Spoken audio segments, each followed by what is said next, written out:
दोस्तों मैंने पहले भी कई सारी वीडियोस बनाई हैं जो कि डोरी डेथ की बात करता है, जो कि आईपीसी का 304 बी सेक्शन की बात करता है, जो कि बीएनएस का सेक्शन 80 बन गया। उसमें डिटेल में कई बार मैंने चर्चा की है, बहुत सारे जजमेंट्स को लेकर आया हूं, किन किन जजमेंट में सजा को माफ कर दिया गया, किन किन मामलों में पहले ही सजा में सामने वाले को बरी कर दिया गया, कैसे एंटीसिपेटरी बेल ली गई, कैसे रेगुलर बेल ली गई। उन सब वीडियोस को आप देखते हैं, बहुत आपको नॉलेज मिलेगी। मैंने आपको 4 मेन इंग्रेडिएंट्स भी बताए थे क्या होते हैं जिसके आधार पर केस दर्ज होता है दहेज हत्या का। अगर उनमें से कोई भी चीज मिसिंग है तो ऐसे में दहेज हत्या का केस दर्ज नहीं होता, वो 304 ए में चला जाएगा। तो ऐसी कई सारी बातों पर अब तक मैंने जिक्र किया है। आप में से कोई भी नए वकील साहब है, कोई भी लॉ स्टूडेंट है, आप पर या फिर आपके किसी सगे संबंधी जानकार पर कोई केस मुकदमा दर्ज हुआ है, वीडियो बहुत काम का है, पूरा देखें। और जो भी किसी भी तरह के डाउट हो कमेंट बॉक्स में सवाल पूछें। नेक्स्ट वीडियो किस टॉपिक पर चाहिए उसके लिए भी कमेंट बॉक्स करें, और ऑनलाइन कंसल्टेंसी चाहते हैं तो दिए गए नंबर पर व्हाट्सएप करें। अब हम बात करते हैं कि ऐसे दहेज हत्या के जो मामले दर्ज हो जाते हैं, जो मैं बात करूं आपसे 304 बी जो आईपीसी का सेक्शन है, और बात करें 80 सेक्शन जो कि बीएनएस का है। दोनों की बात मैं क्यों कर रहा हूं, कई सारे मुकदमे ऐसे आते हैं जो साल 2 साल 3 साल से चल रहे हैं, तो वो आईपीसी के अनुसार ही केस दर्ज हुआ, और साथ में ही उसके अंदर जो सीआरपीसी के प्रोविजंस हैं उसके अनुसार वो केस चलेगा। नया कोई मुकदमा दर्ज हुआ तो उसमें 80 बीएनएस के सेक्शन के तहत मुकदमा दर्ज हुआ, और बीएनएसएस के अनुसार उसका पूरा प्रोसीडिंग चलेगी। तो बीएनएसएस की अगर मैं बात कर लूं तो उसका सेक्शन 118 पढ़ना, उसके अंदर लिखा हुआ है कि क्यों ऐसे में सीधा अरेस्ट कर लिया जाता है, और अगर किसी भी लड़की की अगर डेथ होती है 7 साल के अंदर तो क्यों ऐसा होता है, प्रिजम्पशन क्या बोलता है। और अगर इसी को 113 बी का आप सीआरपीसी सेक्शन पढ़ेंगे तो उसके अंदर भी चीजें मेंशन है कि क्यों इसको दहेज हत्या माना जाएगा। तो ये सब तो मैंने आपको बताया है। मैंने 4 पॉइंट पहले भी आपको बताया, 4 पॉइंट दोबारा से आप जान लीजिए। सबसे पहली बात, 7 साल के अंदर डेथ हुई हो। दूसरी बात, कोई भी हरासमेंट हुआ हो, क्रुएलिटी हुई हो। तीसरी बात, डोरी डेथ की डिमांड की गई हो। और चौथी बात, अननेचुरल डेथ हो। ये मामले हैं तो डोरी डेथ में आते हैं। अब बात करते हैं बेल लेने के प्रोविजंस की।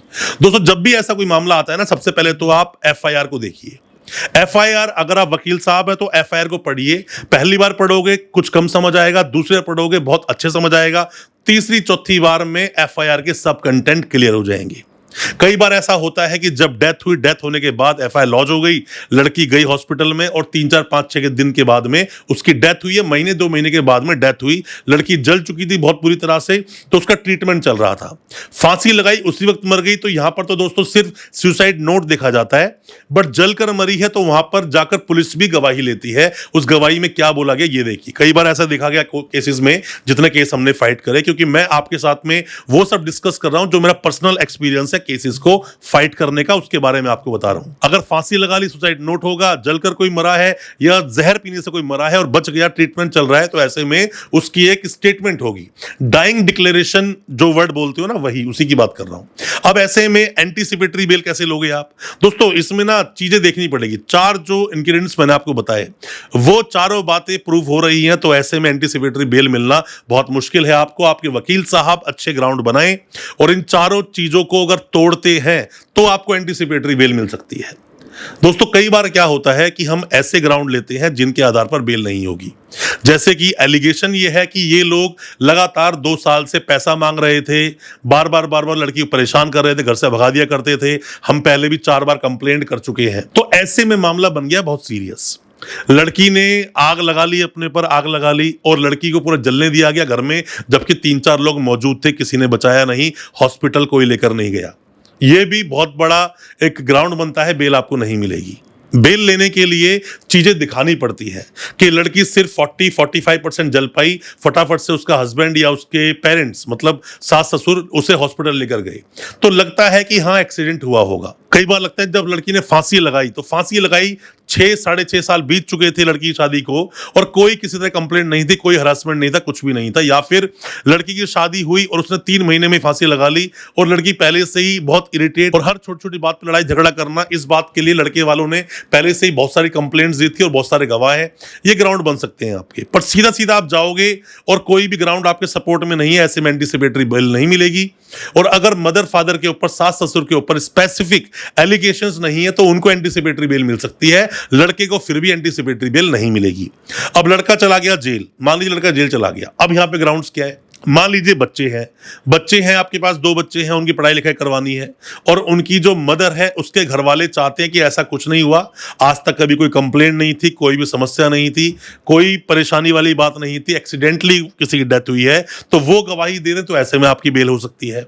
या फिर ऐसा लगता है कि मान लीजिए कोई छत पर जाकर 3rd या 4th फ्लोर पे कपड़े सुखा रही थी, कपड़े धोकर डालने गई थी और 4-5-6 साल से कोई कंप्लेंट नहीं थी, करंट एकदम से लग गया, किसी की डेथ हो गई।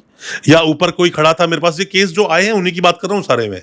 और जैसे कि ऊपर कोई 3rd फ्लोर पे खड़ा हुआ है, खेल रहे हैं वो लोग, बच्चों के साथ खेल रहे हैं, एकदम से दीवार तक जाकर वो टकराए और दीवार टूटी और वो भी सीधे नीचे आ गिरे, उनकी डेथ हो गई।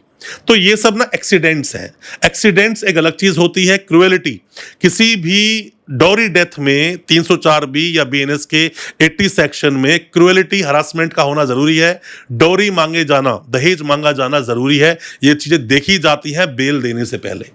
जैसा मैंने आपको बताया, बहुत सारे मामलों में लोग बरी होते हैं, बहुत सारे मामलों में सजा हो गई तो हाई कोर्ट उन्हें बरी कर देता है, सजा माफ कर देता है, बेल दे देता है।